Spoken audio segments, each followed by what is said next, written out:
Bien, vamos entonces a la palabra del Señor antes que nos gane el tiempo, el sueño, el hambre, la pereza. Vamos a ganarle a esas cosas. ¿Qué les parece? Hay un pasaje bastante conocido que muchas veces se habrá leído, se habrá escuchado en San Lucas capítulo 18. Dice la palabra del Señor: también les refirió Jesús una parábola sobre la necesidad de orar siempre y no desmayar. Y les puso este ejemplo o esta ilustración, diciendo: había en una ciudad un juez que ni temía a Dios ni respetaba a hombre. Había también en aquella ciudad una viuda, la cual venía a él, o sea, al juez, diciendo: hazme justicia de mi adversario. Y él no quiso atenderla por algún tiempo, pero después se dijo dentro de sí: aunque ni temo a Dios ni tengo respeto a hombre, sin embargo, porque esta viuda me es molesta, le haré justicia, no sea que viniendo de continuo me agote la paciencia. Y dijo el Señor: oíd lo que dijo el juez injusto. ¿Y acaso Dios no hará justicia a sus escogidos que claman a Él día y noche? ¿Se tardará en responderles? Os digo que pronto les hará justicia. Pero cuando venga el Hijo del Hombre, ¿hallará fe en la tierra? Amén. Dice: Jesús usó una parábola para enseñar a sus discípulos y también para enseñarnos a nosotros. ¿Qué es una parábola? Es la narración de algún suceso o de un caso conocido, y luego esa descripción lo aplica a la vida moral, a la vida espiritual, a la vida familiar, a la vida social, pero con una enseñanza apropiada. En este caso, Jesús se propuso enseñar acerca de la oración. Y dice en el versículo 1 tres cosas. También les refirió Jesús una parábola sobre la necesidad de orar. Entonces encontramos que la oración es una necesidad. ¿Están escuchando? Digan conmigo: la oración es una necesidad. Segundo, dice de orar siempre. Y esa palabra siempre significa orar continuamente. Orar sin dejar de orar. Orar sin cesar. Para la oración no hay día libre, no hay vacaciones. Para la oración no hay feriado. Se debe orar siempre. Diga conmigo: yo debo orar siempre. Y en tercer lugar dice: y no desmayar, es decir, no desmayar en la oración. Al referirse Jesús a esta parábola sobre la necesidad de orar siempre y no desmayar, no tuvo la intención de que Dios sea como el juez injusto. Ese no es el punto central de la enseñanza. De ninguna manera. Más bien nos enseña que deberíamos ser como la viuda, quien no se dio por vencida hasta que recibió la respuesta que buscaba. La viuda que no se dio por vencida hasta recibir la atención o la respuesta del juez. Lo que quiso Jesús es enseñarnos sobre la necesidad de orar. en forma perseverante y no dar lugar al desaliento, que es igual a desmayar en la oración o en cualquier decisión tomada, especialmente en la decisión de seguir a Cristo. Por eso nuestro tema en esta mañana es: la clave del éxito es la perseverancia. Digan conmigo: la clave del éxito es la perseverancia.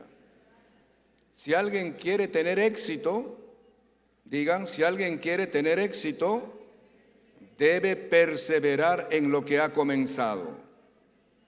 Bien, entonces cuando se habla de la perseverancia, es importante perseverar en la palabra de Dios. ¿Qué es perseverar? Perseverar es mantenerse firme y constante en un propósito o en una resolución.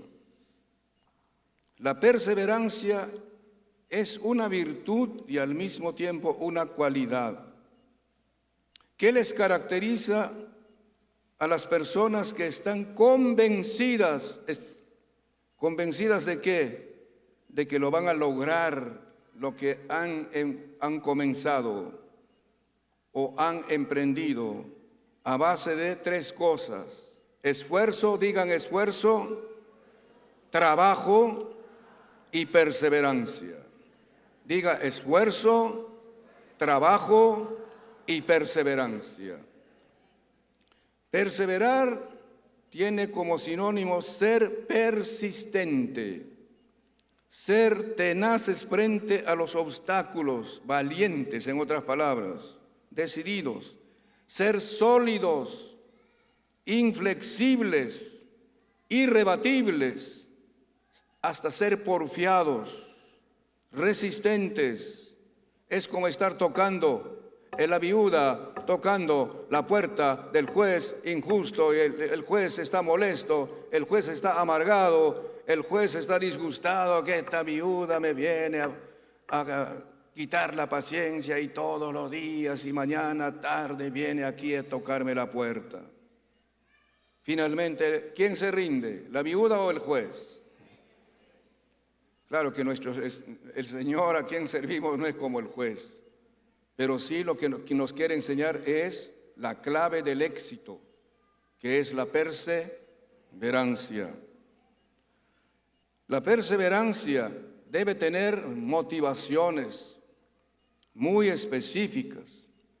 Tampoco es cuestión de solo perseverar, sino por qué perseverar. Primero, para que haya perseverancia debe haber una visión bien definida. Yo tengo una visión de lograr, de conseguir, de recibir resultados en lo que he emprendido.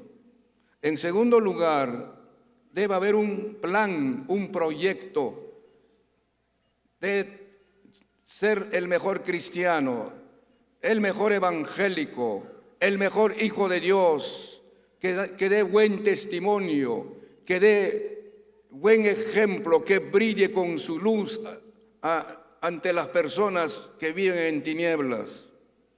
Hay un propósito, hay un plan, un logro importante y una recompensa que va a traer alegría y bendiciones duraderas. Pero esa perseverancia con propósitos definidos está basado en la fe, porque cree que el Señor va a obrar en ese trabajo y en ese esfuerzo, en ese negocio, en esa familia, en ese matrimonio. También la paciencia. La persona que persevera tiene paciencia, no se desespera. Después el valor, porque van a venir obstáculos, van a venir dificultades. Entonces la persona que persevera es valiente, no se rinde fácilmente. Y también tiene firmeza. La decisión tomada y la madurez le caracterizan a esas personas que perseveran. Así que lo que el Señor quiere enseñarnos es sobre la necesidad de perseverar. Pero ¿perseverar en qué? Vamos a entender esto. El Señor quiere que seamos hombres y mujeres exitosos, pero en base a la perseverancia.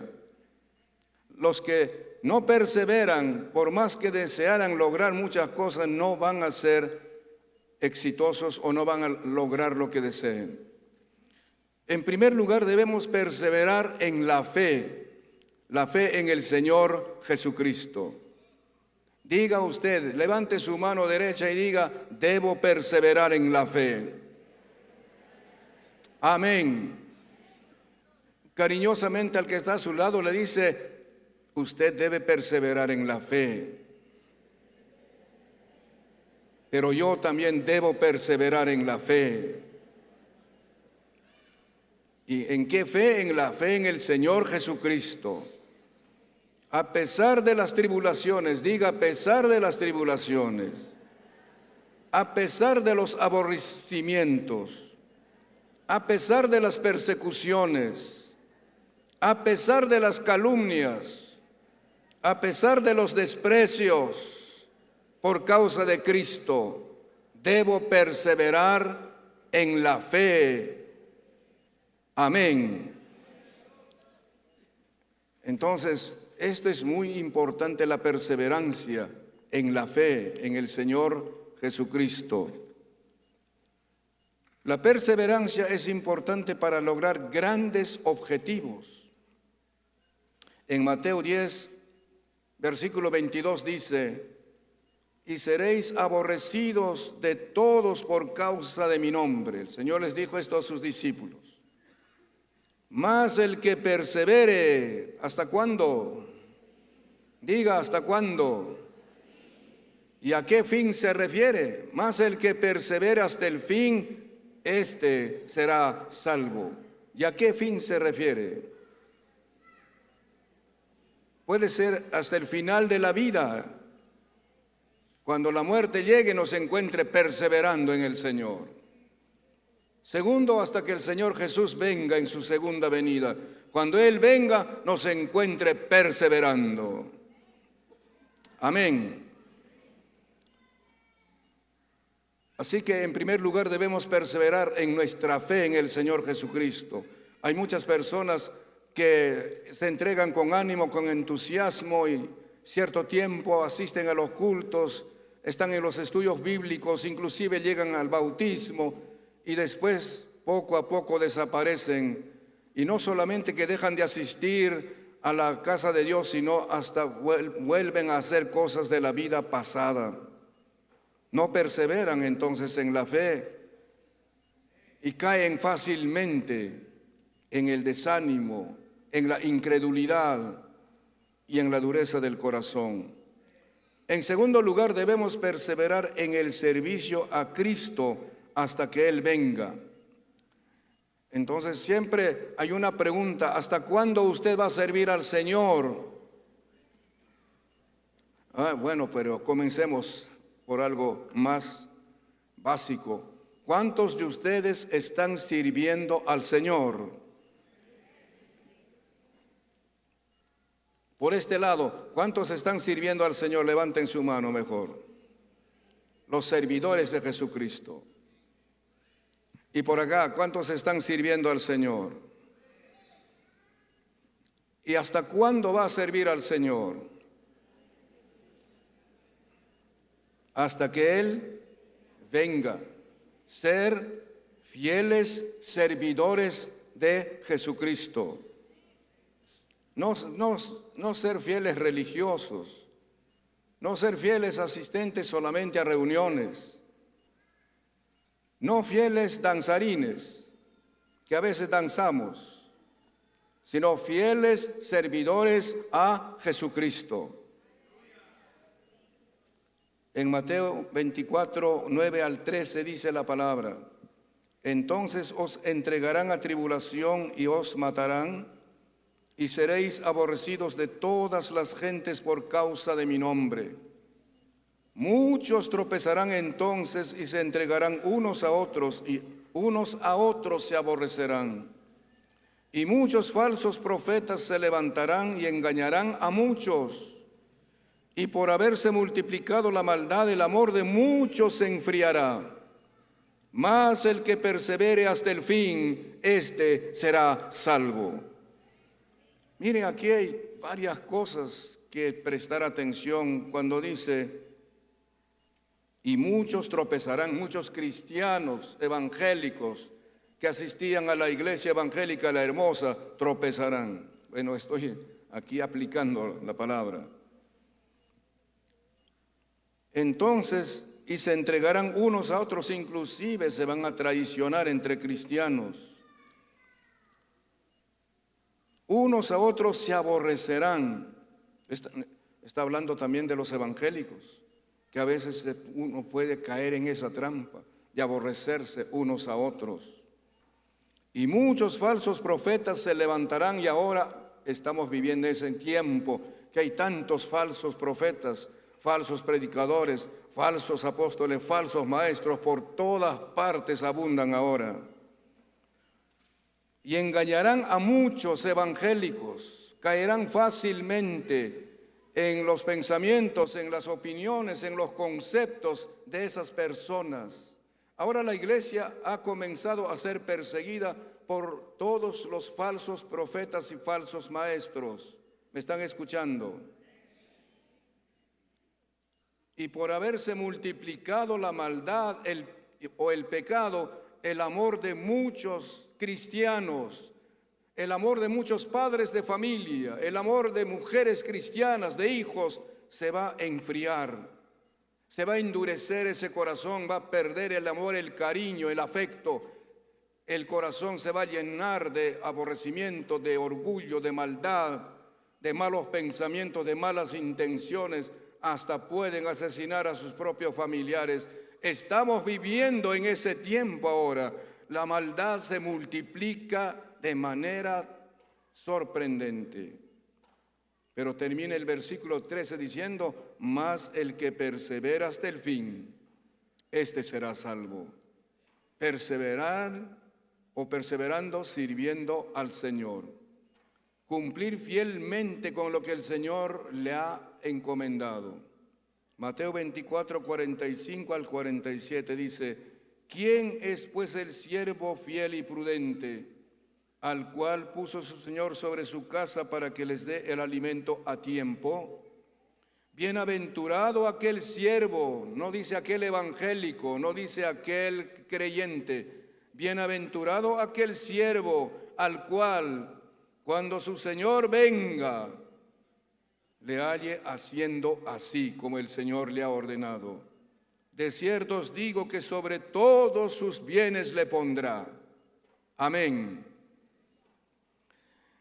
Entonces, tenemos que ser perseverantes en nuestro servicio al Señor hasta que Él venga. Y luego evalúe nuestro servicio y dé la recompensa adecuada a aquellos que estén perseverando en el servicio al Señor. Quiero hacer una aclaración. A veces nosotros pensamos que servir al Señor es solamente ser creyentes o asistir a las reuniones. Mire, aquí no estamos sirviendo al Señor, sino nos estamos sirviendo del Señor. Él nos está sirviendo. Mientras le alabamos y adoramos, Él nos está sirviendo. Con su palabra nos está alimentando. ¿Me está escuchando? Nos está sirviendo, pero con el propósito de que nosotros, después de recibir la palabra, las enseñanzas, la dirección del Señor, sirvamos al Señor sirviendo al prójimo. Amén. Entonces, ser perseverantes en nuestro servicio. Tercero, perseverar en la oración. Digan conmigo, no dejar de orar. Dice la palabra, orar sin cesar. Dígalo fuerte, orar sin cesar. Orar en todo tiempo. en tiempo malo o bueno, en tiempo de paz o en tiempo de aflicción, en tiempo de enfermedad o en tiempo de salud, en tiempo de necesidad o en tiempo de abundancia. Orar en todo tiempo y circunstancia. Orar hasta recibir la respuesta. Levante su mano y diga: la palabra del Señor me enseña a orar hasta recibir la respuesta. Si no recibo la respuesta, seguiré orando, seguiré de rodillas, seguiré tocando la puerta, seguiré clamando hasta recibir la respuesta. Amén.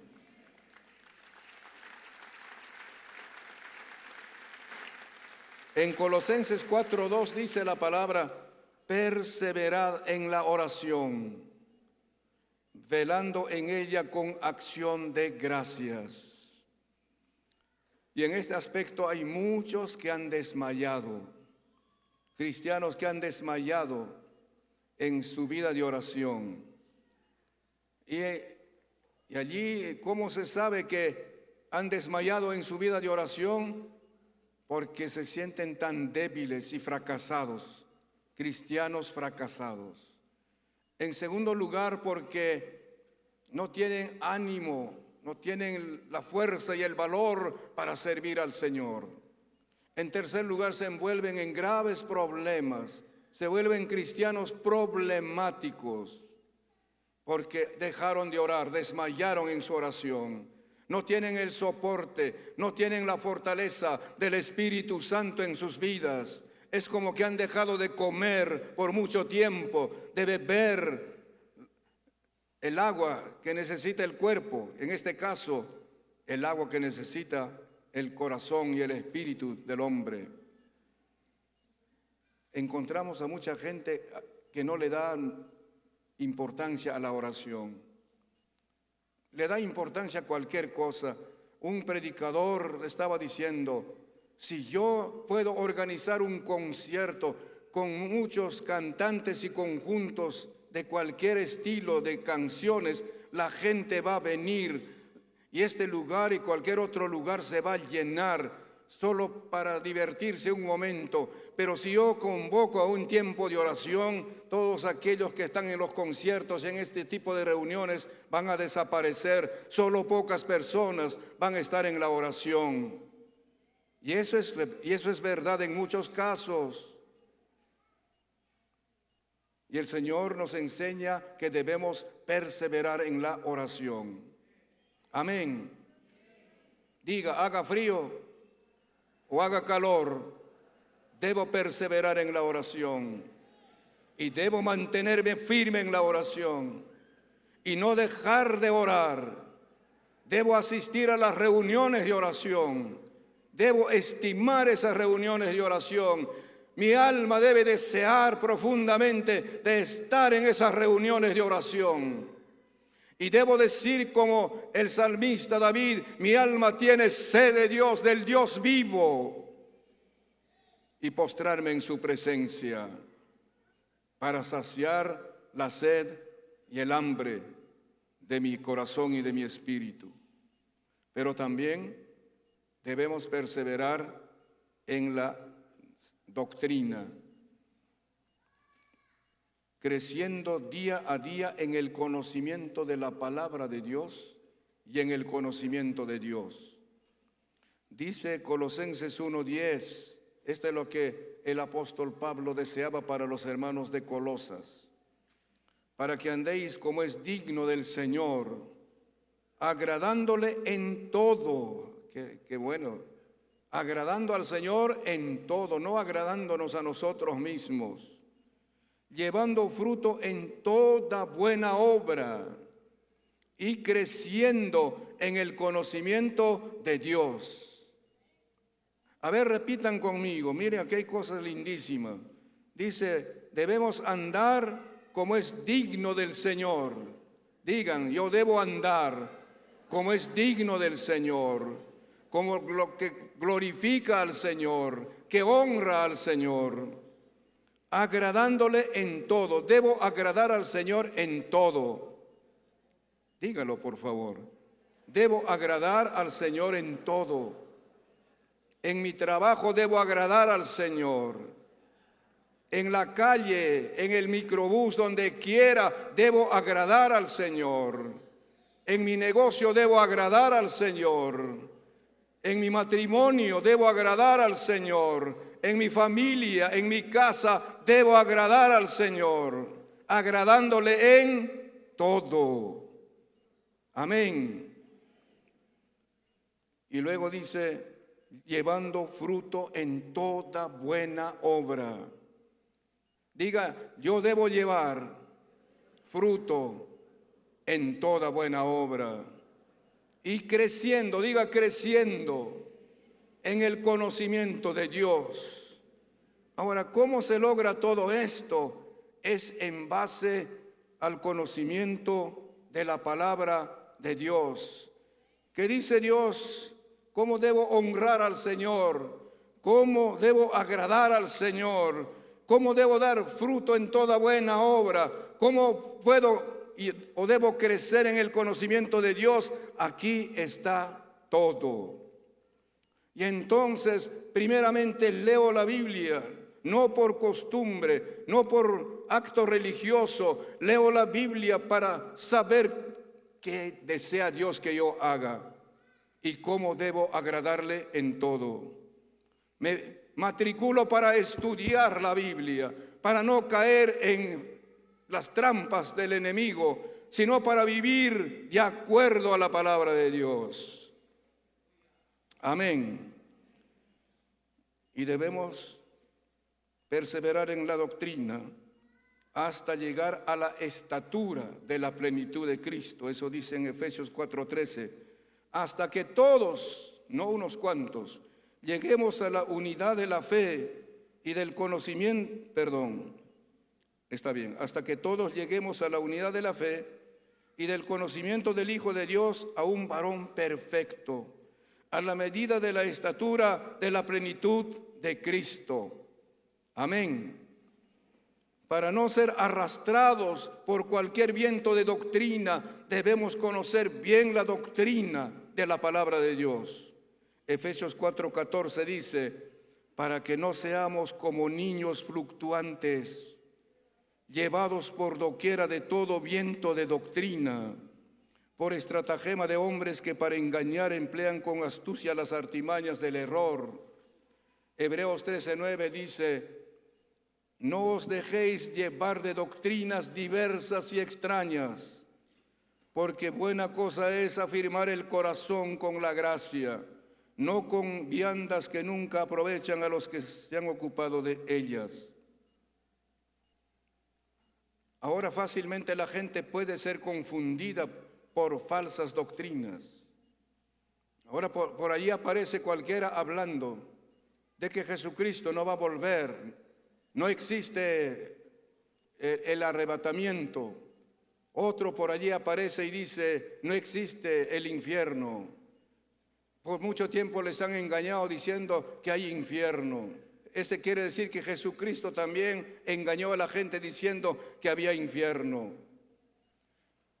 Y lamentablemente las personas que solamente allí se basan en lo que dicen las redes sociales van recibiendo todas aquellas cosas y creen más a esas personas, cuando inclusive la prensa secular dice que todo lo que se publica, se opina por las redes sociales, el 70% son mentiras. Los que no son cristianos han descubierto eso. El 70% de lo que dicen por Facebook, de lo que dicen por Instagram, de lo que dicen por YouTube, por lo que sea, son mentiras. Solo el 30% puede ser verdad, y todavía con duda. Pero ¿dónde está la verdad? No está en YouTube, la verdad no está en Facebook, la verdad no está en Instagram, la verdad está en la palabra del Señor.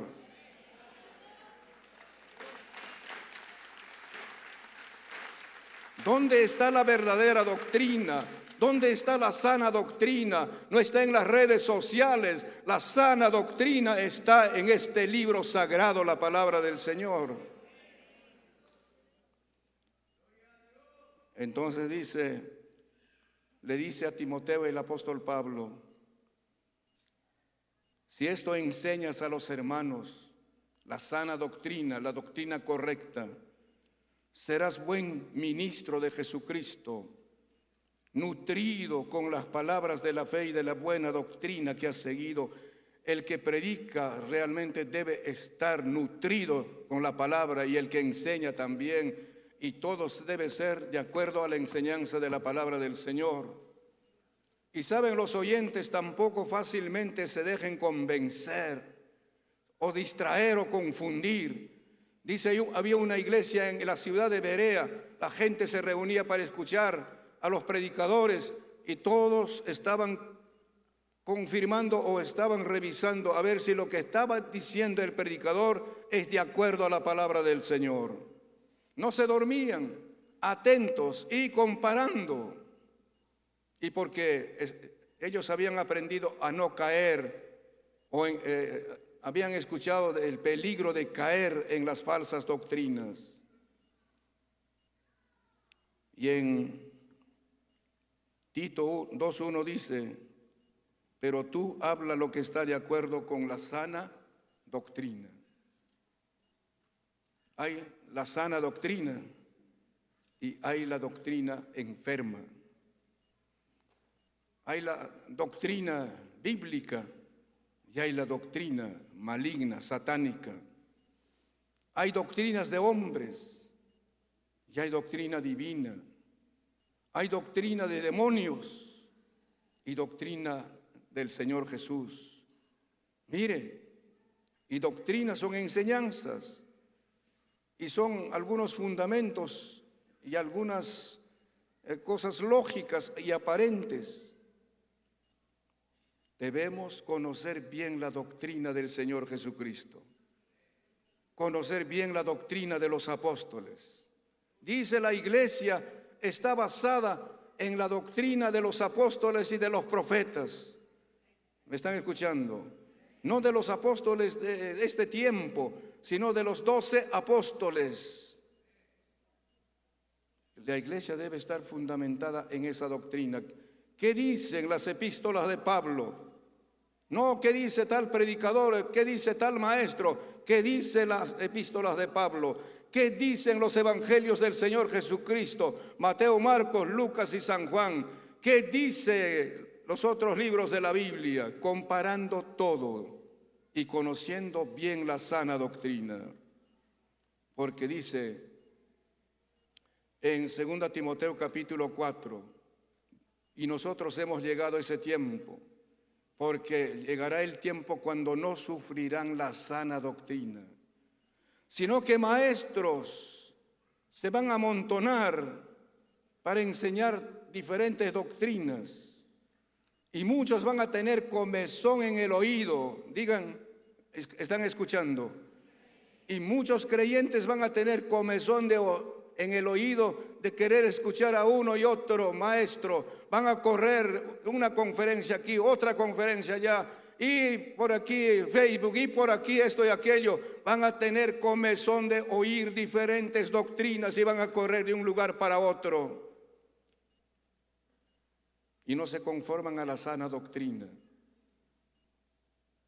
Yo recuerdo que un pastor que estaba trabajando con nosotros asistió a una conferencia donde se hablaba de la red apostólica. Aparentemente era un hombre inteligente y conocedor de las Escrituras, así se aparentaba. Pero de esa conferencia viene con la idea: ahora los pastores no son más importantes, los evangelistas no tienen mucha vigencia, los maestros de la Biblia no tienen mucha importancia. Aquí lo más elevado, lo más alto son los apóstoles, la red apostólica, y regresa, tratando de impresionarnos a nosotros. Y entonces tratamos ese asunto hasta que este hombre tuvo que irse con su doctrina fuera de las asambleas de Dios por la mala doctrina, que se dejó impresionar y luego creer y poner en práctica. Tenemos que ser cuidadosos de dónde aprendemos, quiénes son los que nos enseñan y cuál es la base de la verdadera y sana doctrina. Amén. Jesús dijo estas palabras y nunca hay que olvidar eso. Id por todas las naciones y haced discípulos, hacer discípulos de Jesucristo.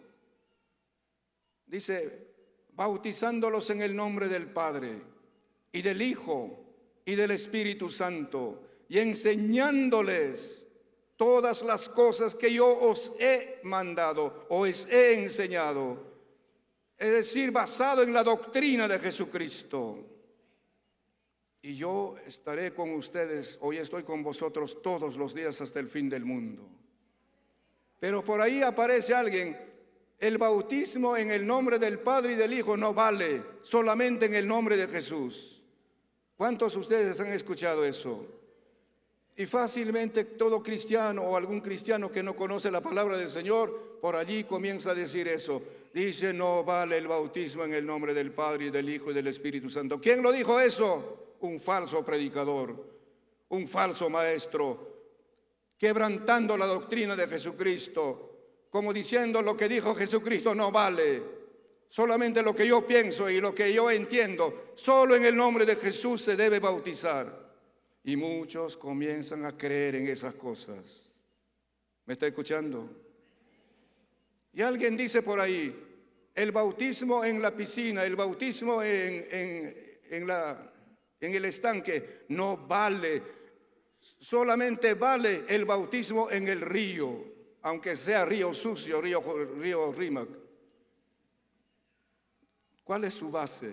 ¿Qué base doctrinal tiene? Tiene que hablar con base doctrinal, no tiene que hablar de su idea. Tiene que decirme, la Biblia dice así, que el bautismo en otros lugares, a no ser que sea en el río, no vale. Si eso dice la palabra del Señor, bien. Pero si la palabra del Señor no dice eso, eso es cuestionable, eso es discutible.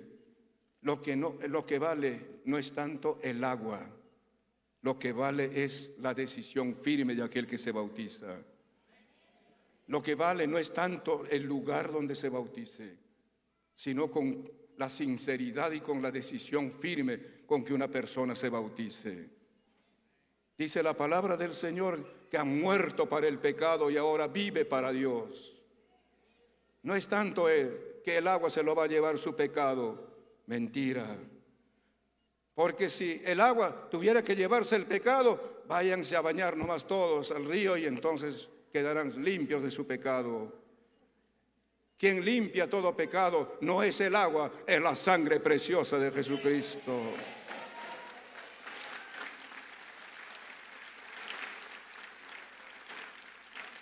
Debemos perseverar en la gracia.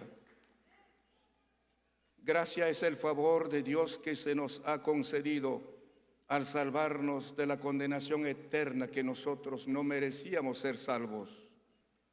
Dice la Biblia que por gracia somos salvos por medio de la fe en Efesios 2:8, porque por gracia sois salvos por medio de la fe, y esto no de vosotros, pues es don de Dios, no por obras, no por los méritos humanos, no por lo que yo hice un bien a alguien, no por lo que yo di limosna, no por lo que yo hice tantas otras cosas. La salvación de la condenación eterna es por la gracia del Señor Jesucristo. Dice en Tito 2:11, porque la gracia de Dios se ha manifestado para salvación a todos los hombres. Amén. El favor de Dios, la misericordia de Dios. Levante su mano derecha y diga, solo por la misericordia de Dios, solo por el favor inmerecido de Dios, yo soy perdonado, y yo soy salvo. Pero debo permanecer en esa gracia.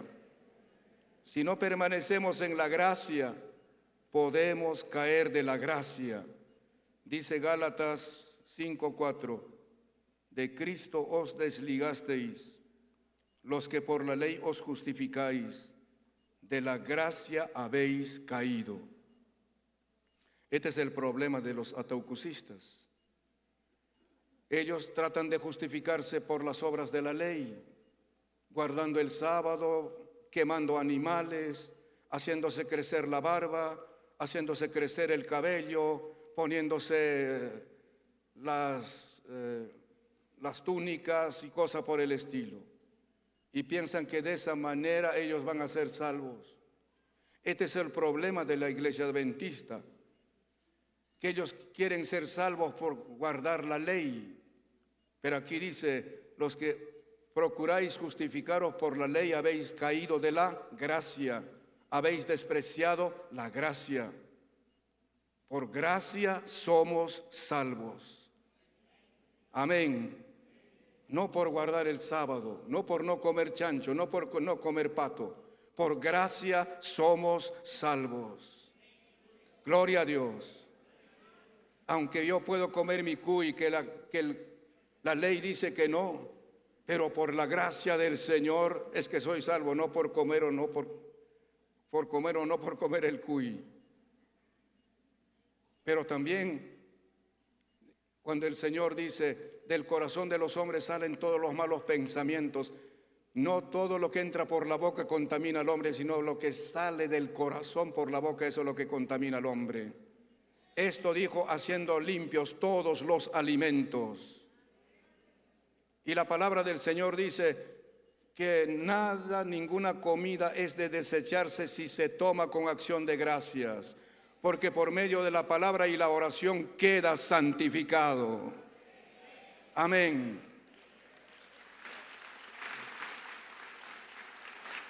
Entonces tiene que ser de acuerdo a la palabra de Dios, no tanto a lo que piense el adventista, a lo que diga el ataucusista, lo que sea, sino qué dice la palabra del Señor sobre esto. Si me sirven un hermoso chicharrón, Señor, yo pido que este chicharrón sea santificado por la palabra y por la oración, y ahora a comer el chicharrón. Amén. Porque ha quedado santificado. Hubo una discusión en el tiempo de los apóstoles, en Hechos capítulo 15, se hizo una asamblea, justamente, ¿qué se les debe decir a los gentiles? Deben circuncidarse, deben guardar la ley, deben guardar el sábado y cosas por el estilo. Y después de una amplia discusión, dice la palabra, este es lo que ha dicho el Espíritu Santo de Dios. Y esto es lo que hemos acordado los apóstoles del Señor, que no se les imponga a los gentiles a circuncidarse ni hacer otras cosas, sino solamente que se guarden de estas cosas. Primero, que no coman comida sacrificada a los ídolos. En segundo lugar, que no coman carne ahogada en sangre. ¿Me está escuchando? Sino carne desangrada. En tercer lugar, que se guarden de la fornicación, de pecados sexuales. Solo estas cosas son importantes, dijeron ellos. Por eso nuestra doctrina está basada en la doctrina de Jesucristo y de los apóstoles.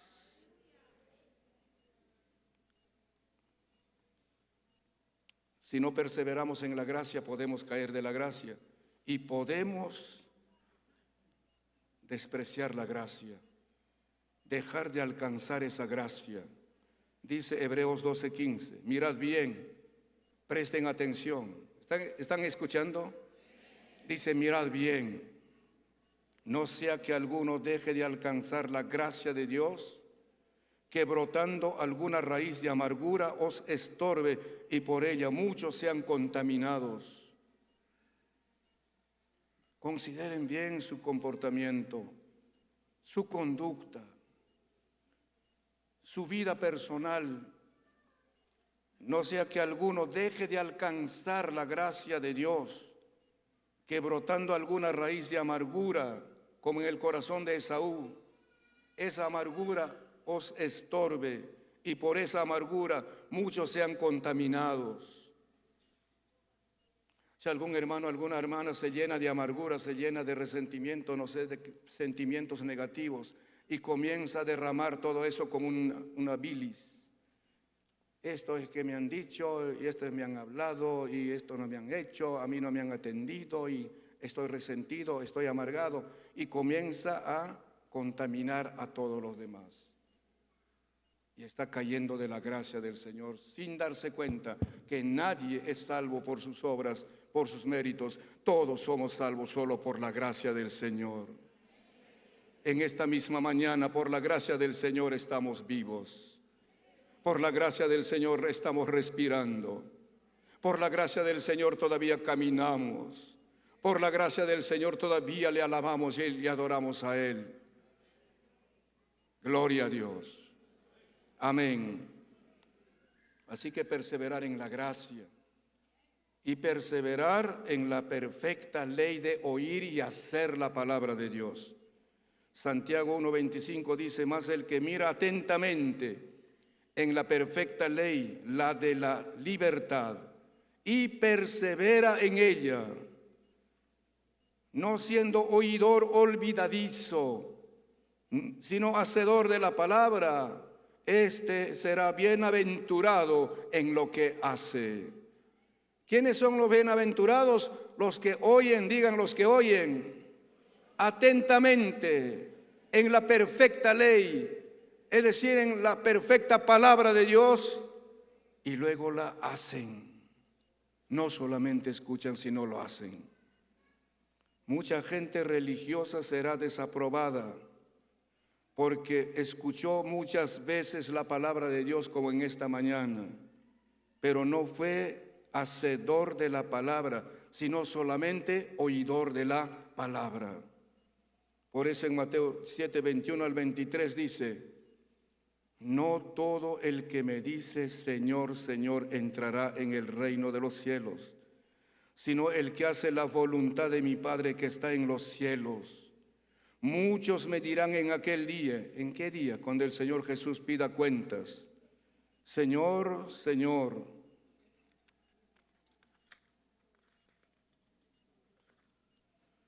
profetizamos en tu nombre y en tu nombre echamos fuera demonios y en tu nombre hicimos muchos milagros. Y entonces les declararé: nunca os conocí, apartaos de mí, hacedores de maldad. ¿Y a quiénes les va a decir eso el Señor? A los que solamente escuchaban y no hacían la palabra de Dios, no practicaban lo que ellos leían o lo que ellos recibían como enseñanza. Así que, queridos hermanos, estamos viviendo en el cumplimiento de las profecías. Y este es el tiempo donde el Señor va a tener que someter a prueba a su iglesia. Los judíos o el pueblo judío para nosotros es el reloj del cumplimiento de las profecías. Escuchen, ahora se está levantando una persecución contra los judíos por todo el mundo. Hay manifestaciones, hay revueltas, hay protestas contra Israel en Europa, en Asia, en Estados Unidos, en todas partes la gente se levanta contra el pueblo de Israel, y eso está escrito en la palabra de Dios. Y esa gran persecución se va a recrudecer cuando el anticristo comience a reinar. Aparentemente por 3 años y medio hará un pacto de paz, pero luego los judíos lo descubrirán que es un falsario, que es un mentiroso, que es un falso Cristo, anticristo, y luego se desatará la más terrible persecución. Pero también la iglesia ha comenzado a ser perseguida. Y entonces en este tiempo necesitamos mantenernos firmes y afirmarnos en la palabra del Señor y no descuidar nuestra vida espiritual. Este es el tiempo del zarandeo. ¿Qué es lo que queda en el colador? ¿Qué es lo que pasa por el colador y qué queda? Los que no, el agua, el líquido, pasa por el colador y solo queda lo que no es líquido. El Señor va a tener que someter a su iglesia al colador y no sé cuántos van a pasar desaprobados. Solo pocos quedaremos o quedarán desaprobados. Aprobados. ¿Y cuántos de ustedes quisieran ser aprobados por el Señor? Solo los que perseveren hasta el fin, ellos serán aprobados. La necesidad de perseverar. La necesidad de la viuda fue suplida a causa de su perseverancia. La dinámica de la perseverancia es esencial en todas las oraciones y en todas las ocasiones. Jorge Müller, un misionero muy reconocido, decía: no basta con comenzar a orar, ni con orar correctamente. No es suficiente con orar por algún tiempo, mas debemos orar con fe y perseverancia hasta recibir la respuesta. Cuando uno está seguro de su oración sobre un asunto, es según la voluntad de Dios, o que su oración es de acuerdo a la voluntad de Dios, no debe darse por vencido hasta estar seguro que ha recibido la respuesta de Dios. Alguien dijo: un creyente no debe darse por vencido en la oración hasta que su Padre Celestial se lo permita y le dé la respuesta. Voy terminando con esto. Las emociones humanas pueden ser útiles en la oración, casi como interrogante. Oramos óptimamente cuando sentimos hacerlo, eso es de costumbre. Sin embargo, nuestras emociones no deben regir nuestras oraciones. El desaliento en la oración es por lo general un estado emocional. Siempre se escucha esta frase de los que dejaron de orar o no quieren orar. Dicen: no siento orar. ¿Cuántos de ustedes han escuchado eso? No siento orar. La oración no es un estado emocional, es una necesidad. Digan: la oración no es asunto de estado emocional, es una necesidad. ¿Cuántos de ustedes se emocionan primero para dormir? Están muy emocionados para dormir. ¿Por qué usted duerme? No porque se emocione, usted duerme porque es una necesidad. ¿Cuántos de ustedes se emocionan para tomar agua? No, es una necesidad. No tanto por lo que usted se emocione ni por lo que sienta, sino porque es una necesidad. ¿Cuántos se emocionan para comer? No necesariamente, es una necesidad. ¿Cuántos de ustedes se emocionan respirando? ¿Usted por qué respira? Porque se emociona. ¿Cuántos de ustedes pueden decir: no siento respirar? Levanten su mano y digan: no siento respirar. Muérase entonces. ¿Por qué uno respira? Porque es una necesidad. De eso es lo que habló el Señor Jesús, sobre la necesidad de orar siempre y no desmayar. Siento o no siento, es una necesidad. Tenga o no tenga emoción, es una necesidad. Y por lo general no vas a sentir ninguna emoción para comenzar a orar, porque tu carne no quiere orar y Satanás no quiere que ores. Te va a quitar todas las ganas, todo el apetito de orar, pero como es una necesidad, caes de rodillas y allí va a intervenir el Espíritu Santo de Dios para ayudarte a orar, a clamar al Señor. La oración no es un estado emocional, es una necesidad. Los que se rigen por las emociones, por lo general, terminan agotados, desanimados, decepcionados y hasta defraudados por sus emociones. y después culpan a Dios de no escuchar y no responder sus oraciones, porque solo se basaron en sus emociones. Pero los que toman en serio la oración, aunque no estén emocionados, comienzan a orar, porque es una necesidad. ¿Y quién va a intervenir allí? Es el Espíritu Santo de Dios. Podemos decir que la clave del éxito es el camino más difícil. No es fácil.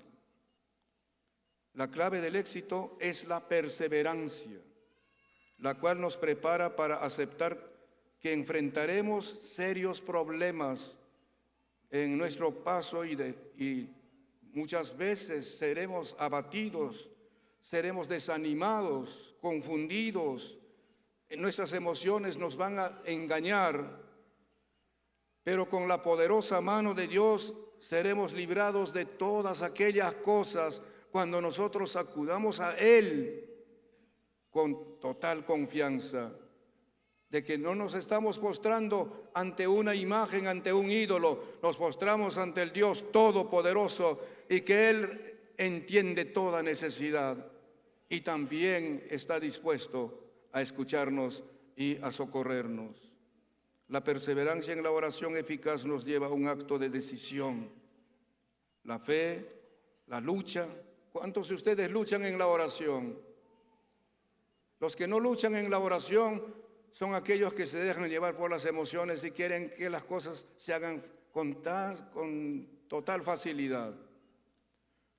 Miren, yo tengo luchas en la oración a veces por una hora, otras veces por media hora, otras veces hasta más de una hora, luchando en la oración, con muchas dificultades, con muchas oposiciones, con muchas resistencias de mi propia carne, de mi propia mente. Estoy ahí luchando, pero luego hay un momento en que todo como algo que revienta y se abre el cielo. Y comienza entonces ahora la comunicación gloriosa con el Señor. Primero he tenido que luchar y luchar y luchar. 15 minutos, 20 minutos, 30 minutos, 40 minutos. Y si ahí caigo en desánimo, habré perdido todo. El enemigo habrá ganado, la carne habrá ganado. Pero cuando persevero, entonces viene la victoria. Es como que las nubes se corren y se abre el cielo y la presencia del Señor comienza a manifestarse. Y entonces digo, reloj, ha llegado tu fin. Porque ya no estoy controlando con el reloj el tiempo de oración. Ahora sí es un momento glorioso, puede pasarse cualquier tiempo en la presencia de Dios, porque hay una libertad gloriosa que el Señor trae. Qué lindo es eso.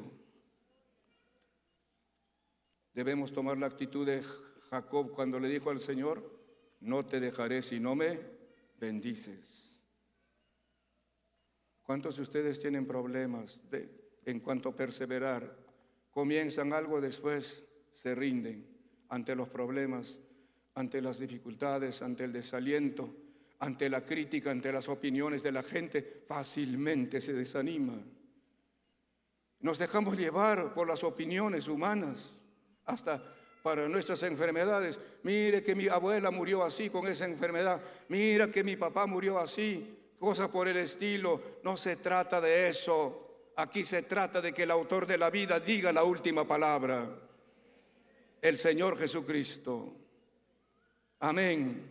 ¿Cuántos de ustedes quieren renovar su confianza firme en el Señor en esta mañana? ¿Cuántos quieren retomar esa posición de la perseverancia? No dejarse vencer fácilmente, no dejar caer o no caer fácilmente en su comunión con el Señor. Vamos a hacer una oración. Pero tenemos que hacer una oración definitiva. ¿Cuántos de ustedes tienen problemas cuando comienzan algún negocio? Fácilmente se desaniman. Algo no pasa, no hay resultados mañana, pasado mañana. Piensan que en cuanto comience todo debe ir de viento en popa, todo debe ser éxito. No, no es así. Es como esa hermana que escuchó, ¿qué saben ustedes hacer?, dijo el predicador. lo que sabe hacer, comience a hacer, confiando en el Señor. Y entonces una mujer pobre, que había caído en una pobreza profunda, se acordó que ella sabía hacer hamburguesas.